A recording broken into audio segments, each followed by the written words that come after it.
అయిపోయాడంటే అక్కడ ఉన్నటువంటి రాజకీయ నాయకుల పరిస్థితి ఏ విధంగా చూడాలి. ఇప్పుడు తంగేడ ఉదయ శ్రీనివాస్ గారు అనేక సందర్భాల్లో చలమలశెట్టి సునీల్ గారిని విమర్శిస్తా ఉన్నారు. ఇప్పుడే నేను పిఠాపురం నుంచి వస్తా కూడా కారులో చూసాం. ఈ రోజు జరిగినటువంటి తుని మీటింగ్ లో చలమలశెట్టి సునీల్ గారిని ఒక రౌడీ గాను ఒక మాఫియా డాన్ గాను మాట్లాడుతున్నటువంటి బహిరంగ సభలో మాట్లాడిన వ్యక్తి ఉదయ శ్రీనివాస్. మీకు ఒకటే వేడుకుంటే చెప్తా ఉన్నాను, చలమలశెట్టి సునీల్ గారిని మనం గత 15 సంవత్సరాల నుంచి చూస్తా ఉన్నాం. అనేక సందర్భాల్లో ఆయనకి వ్యతిరేకంగా చేసినటువంటి నాలాంటి వ్యక్తులు కూడా ఆయన క్షమించి హక్కును చేసుకున్నటువంటి మంచి మనసు ఉన్నటువంటి వ్యక్తి చలమలశెట్టి సునీల్ గారు.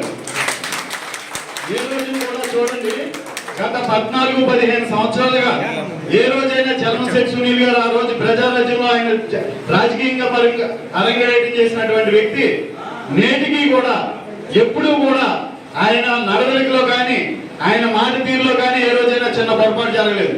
ఒక మనిషి నటించగలిగితే మహా నటించగలిగితే 1 సంవత్సరం నటిస్తాడు, 2 సంవత్సరాలు నటిస్తాడు. కానీ చలమలశెట్టి సునీల్ గారు ఒక రాజ్యసభ ఎంపీ అవ్వాలనుకుంటే, ఒక రాజ్యసభ కావాలనుకుంటే ఈ జిల్లాలో నుంచే కాదు, ఈ రాష్ట్రంలో నుంచే కాదు, ఈ దేశంలో ఉన్నటువంటి ఏ రాష్ట్రం నుంచి అయినా సరే రాజ్యసభ 1 నిమిషంలో కొనుక్కోగల దమ్ము ధైర్యం ఉన్న వ్యక్తి చలమలశెట్టి సునీల్ గారు.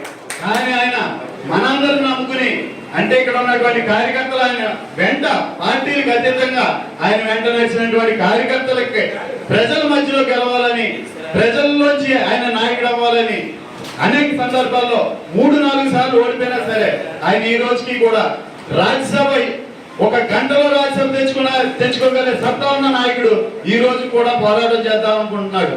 ప్రజల నుంచి గెలవాలనుకుంటున్నాడు, ప్రజల మనసులు గెలవాలనుకుంటున్నాడు, కార్యకర్తల హృదయాల్లో స్థానం సంపాదించుకోవాలనుకుంటున్నాడు. అటువంటి వ్యక్తికి మనం అండగా ఉండాలి.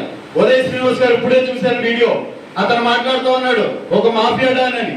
ఈ రోజు చెప్తున్నాను, నాకు ఇంకా బహిరంగ సభల్లో మాట్లాడే అవకాశం వైఎస్ఆర్సీపీ పార్టీలో రాలేదు. కానీ ఉదయ శ్రీనివాస్ ఒక్క బండారం మొత్తం బట్టలింపి నుంచోబెట్టే దమ్ము ధైర్యం ఉంది. అక్కడ వీడియో తెస్తున్నారు, వీడియో రికార్డ్ చేయండి, వీడియోనే రిలీజ్ చేయండి. ఉదయ శ్రీనివాస్ గారు, మీరు అనేక సందర్భాల్లో చలమలశెట్టి సునీల్ గారి మీద మాట్లాడుతున్నటువంటి మాటలు ఏమున్నాయో ప్రతి మాటకి మీరు ఒక జవాబు చెప్పవలసిన పరిస్థితి ఉంది.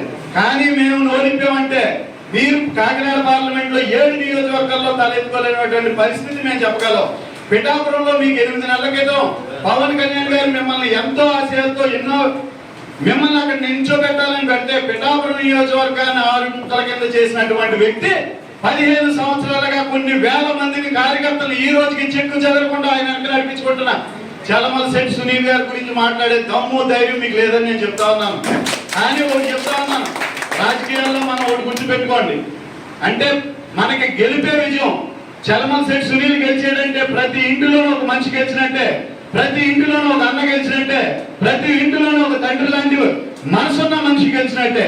దానికి నేను ఎందుకంటే 16 సంవత్సరాలు కష్టపడిన వ్యక్తిని ఈ రోజు ఈ 25వ తారీఖు అదే ఆఖరి రోజు అవ్వాలి. ఎందుకంటే ఆ రోజే విజయం, చలమలశెట్టి సునీల్ గారి విజయం, కాకినాడ ఎంపీ అనే విజయం.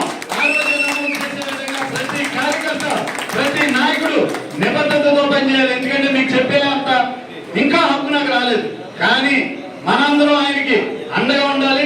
ఒక క్రమశిక్షణతో ప్రతి ఒక్కళ్ళు, ఇది మన భుజాల మీద ఎక్కువ రోజులు లేదు, కేవలం 23 రోజులు, 23 రోజులు కష్టపడితే మనం ఈ పార్లమెంట్ లో 5 సంవత్సరాల పాటు ప్రజలకి, మన కుటుంబానికి, మన కుటుంబ సభ్యులకు కూడా సేవ చేసుకునే పరిస్థితి ఉంటుంది. ఒక్క 23 రోజులు మనందరం కష్టపడదాం. మీతో పాటు నేను కూడా నడుస్తాను. ప్రతి ఒక్కళ్ళు కష్టపడి ఈ 25వ తారీఖు నామినేషనే ఆయన విజయోత్సవ ర్యాలీగా ఉండాలని మనస్ఫూర్తిగా కోరుకుంటూ, మీరు తీసుకున్నటువంటి నిర్ణయాలు ఏమున్నాయో ఆ నిర్ణయానికి ఒక సైనికుడిగా, నేను సునీల్ గారికి ఒక సైనికుడిగా నేను మీతో పాటు నడుస్తానని మాటిస్తా ఉన్నాను. జై హింద్. గోపాల్ గారు అసలు ప్లీజ్ సబ్స్క్రైబ్ .న్యూస్.